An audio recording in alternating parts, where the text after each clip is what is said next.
नमस्कार। मैं हूं प्राध्यापक डॉक्टर राजेंद्र देशपांडे। मैं आप सबका मेरे आयुर्वेदा एकेडमी यूट्यूब चैनल में सहर्ष स्वागत करता हूं। आज की जो दवा डिस्कस करने वाले हैं उसका नाम है दशमूल काढ़ा। ये सांडो कंपनी का तो बेहतरीन है और अलग अलग कंपनियों का भी आपको मिल सकता है। इसका जो ग्रंथ आधार है जिससे ये रेफरेंस दिया गया है वो है निघंटु रत्नाकर। और ये दशमूल जो वनस्पति मतलब 10 रूट्स होते हैं, 10 वनस्पतियों के जो मूल है रूट्स, उनसे एकत्रित करके वो बनाया जाता है। जैसे लघु पंचमूल होता है और बृहत पंचमूल होता है। पंच पंच मतलब 5 मिलाकर 10 बन जाते हैं, उसको दशमूल कहा जाता है। तो उनके नाम अभी हम पढ़ेंगे। ये घटक द्रव्य है दशमूल काढ़ा के। काढ़ा का मतलब होता है डिकॉक्शन। फिर ऐसा ही बना जाता है कि वो लंबे समय तक, जैसे काढ़ा तो हमेशा फ्रेश ही लेना पड़ता है। फिर इसमें बनाते समय ऐसी कुछ प्रक्रिया की जाती है कि जिसके द्वारा वो कुछ दिन तक, महीनों तक वो आप बिल्कुल ले सकते हैं। ये मतलब ज्यादा टाइम तक टिक सकता है। ठीक है, तो इसमें दशमूल हमेशा ध्यान में रखिए कि एक बेस्ट वाता कंट्रोलिंग दवा है। हमारे शरीर में वात, पित्त और कफ आप तो जानते हैं कि वात is a bio energy for all types of movements. Pitta is responsible for controlling the digestion, transformation and metabolism. And कफ जो है हमारे शरीर का पोषण करना, हमारे शरीर का वर्धन करना और हमारे शरीर को स्थिरता देना, ये काम कफ दोष करता है। तो ये जो दवा है वात नाशक है। मतलब आप तो जानते हैं कि आयुर्वेद कहता है कि पित्त पंगु कफ पंगु पंगव मलधातवा वायुना यत्र नियंते तत्र वर्षंति मेघवत। मतलब पित्त कफ से भी वात दोष एक ज्यादा महत्वपूर्ण ऐसी हमारे शरीर की ताकत है। और उसके द्वारा इसका नियंत्रण ज्यादातर मस्कुलोस्केलेटल डिसऑर्डर्स जो होते हैं उनका, वात का विकृत होना, वात का मतलब क्या बोलते हैं ना, प्रकुपित होना, इसके कारण स्नायु को दुखा मतलब तकलीफ हो सकती है, हड्डियों को तकलीफ हो सकती है, नर्व्स को तकलीफ हो सकती है, ब्रेन को तकलीफ हो सकती है। तो ये सब प्रॉब्लम्स वात दोष के बताए गए हैं। ठीक है, तो ये देखते हैं। इसमें कंटेंट है बिल्व, शोनाक, गंभारी, पाटला, अभिमंथ। हाँ, ये 1 2 3 4 5 हो गए। अभी शालीपर्णी, पृष्टिपर्णी, बृहति, कंटकारी, गोक्षुर, ये अलग 5 हो गए। तो कुल मिलाकर 10 बन गए। इसके साथ साथ ये काढ़ा ज्यादा टाइम तक रखने के लिए ये मधुक पुष्प का फर्मेंटेशन का काम है। गुड़ का भी एक तरीके से आस्वारिष्ट है, ऐसा आप मान सकते हैं। जैसा दशमूलारिष्ट है उसी तरह का एक दवा है दशमूल काढ़ा, उसका नाम उन्होंने रखा है। उसमें एक अलग है, बबूल तक भी डाली है। और धातुकी और गुड़ ये ज्यादातर महत्वपूर्ण फर्मेंटेशन करना कराने वाले और नेचुरल अल्कोहल की निर्मित कराने वाले द्रव्य, तो उसके कारण ये काढ़ा ज्यादा दिन तक आप ले सकते हैं। उसका उपयोग जो है दशमूल काढ़ा का, यहाँ पर आप चित्र भी देख सकते हैं, उत्तम वातनाशक है और शूलनाशक। It's a best analgesic. कहाँ भी आपको दर्द है स्नायु में, मसल्स में, टेंडॉन्स में, लिगामेंटल इंजुरी हो गई, आपको आर्थराइटिस की प्रॉब्लम है, बैकएक की शिकायत है, नेक पेन है, लोअर बैक पेन है, जो भी, कहाँ भी सिर दर्द है, तो कौन सी भी तरीके से दर्द जब हो जाता है तो ये कम करें। क्योंकि आयुर्वेद का कहना है कि रुजा नास्ति वाताविना। दैट मीन्स रुजा means pain. Pain cannot occur unless and until there is some abnormality in the vata दोष।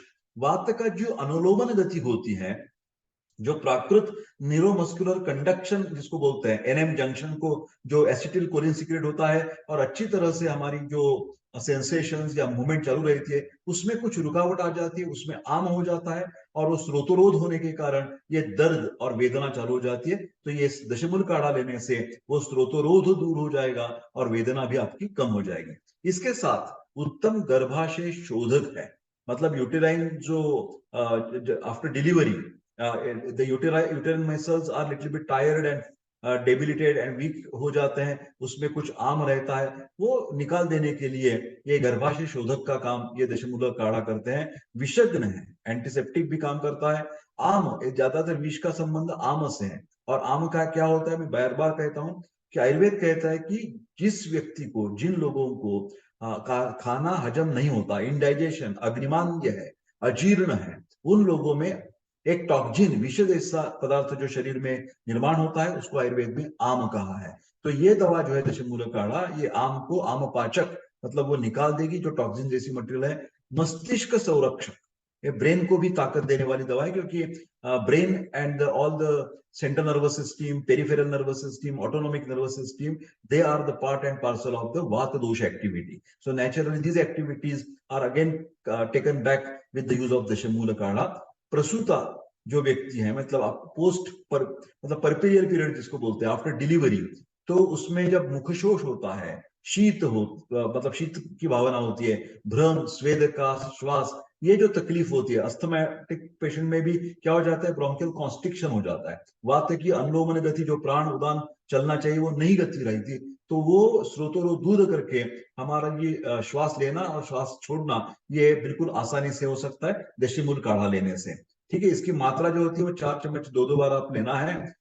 प्रसूता सूती का ज्वर, जिसको हम परपेरियल फीवर बोलते हैं, मतलब पोस्ट डिलीवरी, बालनपन के बाद, प्रेगनेंसी के बाद, डिलीवरी के बाद जो लेडी है उसको कुछ ना कुछ कारण की वजह से कुछ सेप्टिक फोकस है या बैक्टीरियल इन्फेक्शन हो गया, तो उस लेडी को बुखार आ जाता है, तो उसको बोलते हैं प्रसूता या सूती का ज्वर बोलते हैं। तो उसमें ये दशमूल काढ़ा आपको देना है। मक्कल शूल नाम की जो शिकायत है लेडीज में, वो भी इससे कम हो जाएगी, और डिफरेंट टाइप्स ऑफ द वात रोग जो है, वात व्याधियां, वो भी कम हो जाएगी। सूती का ज्वर में दशमूल काढ़ा के साथ आप अमृतारिष्ट देने की कोशिश कीजिए। अमृतारिष्ट का मतलब गुड़ुची, अमृता का मतलब होता है गुड़ुची, तो गुरुची इज ऑल्सो रक्त शोधक है, रक्त प्रसादक भी है, मतलब उसकी इंप्योरिटीज निकालकर उसकी क्वालिटी बढ़ाने वाली ये गुड़ीची है। उसके साथ साथ ये पित्तग्न है, एंटी इन्फ्लेमेटरी काम करती है, और ज्यादातर इम्यून सिस्टम हमारी ज्यादा ताकतवान बनाती है। उसके साथ बुखार जब ज्यादा रहेगा तो आपको एक्यूट कंडीशंस में महासुदर्शन काढ़ा ज्यादा टाइम आपको देना पड़ेगा, 4-5 बार 4-4 चम्मच दे सकते हैं। मक्कल शूल की शिकायत में दशमूल काढ़े के साथ नारायण तेल जो है, महानारायण तेल जो है, वो बाहर से आपको लगाना पड़ेगा कमर के ऊपर या पेट के ऊपर। ठीक है, प्रसवोत्पन्न रक्तस्राव after delivery, if there is a little bit more type of the bleeding is going on, still bleeding is going on during the total unexpected period तक, आपको मतलब ये लगता नहीं कि ऐसा ब्लीडिंग होना चाहिए, अप्राकृत तरीके से रक्तस्राव हो रहा है, तो दशमूल काढ़े के साथ आपको लोध्रास, लोध्र जो है वो कषाय रस वाली वनस्पति है, उसके क्या हो जाता है कि वैजो कॉन्स्ट्रिक्शन हो जाते हैं, और ब्लीडिंग को, रक्तस्राव को वो स्तंभन कार्य करती है, रक्त स्तंभक, ऐसा ये लोध्र का कार्य होता है। मेरे प्यारे दोस्तों, ये था आज दशमूल काढ़े के बारे में चर्चा। ऐसी ही बहुत बढ़िया जो आयुर्वेद की जो मेडिसिन होती है उसके बारे में प्रोफेसर देशपांडे लगातार बहुत सारे वीडियोस बनाते हैं। मेरा ऐप भी है, मोबाइल ऐप भी है, उसमें भी ये सब आपको वीडियोस जो है वो एकत्रित रीत्या देखने को मिलेंगे, और अलग भी कुछ वीडियोस उसमें आपको जरूर मिलेंगे। वो आयुर्वेद एकेडमी करके ही मोबाइल ऐप है, वो आप जरूर डाउनलोड करके उसका भी फायदा आप ले सकते हैं। मेरे प्यारे दोस्तों, ऐसी ही अलग अलग अच्छी वीडियो को लेकर मैं हर रोज आपके सामने आता रहता हूँ, तो कृपा करके ये वीडियो लाइक शेयर कर दीजिए, और मेरा चैनल कृपा करके सब्सक्राइब करके मेरी एनर्जी को बूस्टअप कर दीजिए। धन्यवाद।